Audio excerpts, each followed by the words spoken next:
Kumusta sa lahat mga kaibigan? Nasa Wellar Channel kayo.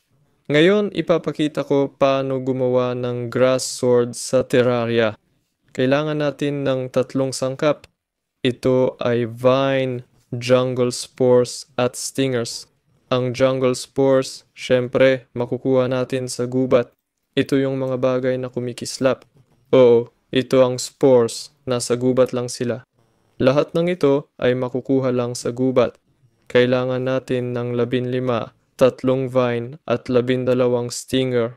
Ang stingers ay galing sa mga putakti.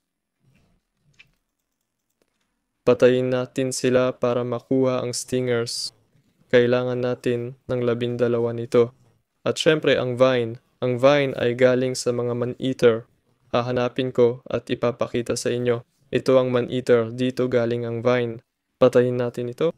Kailangan natin ng tatlong vine at kunin lahat ng gamit. Nakuha ko na lahat ng kailangan. Gumawa tayo ng workbench at pugon. Gumawa ng anvil at grass sword. Yun lang yun. Ako si Wellar. Like at subscribe sa channel. Magandang buhay sa inyong lahat. Good luck sa lahat. Paalam sa inyo.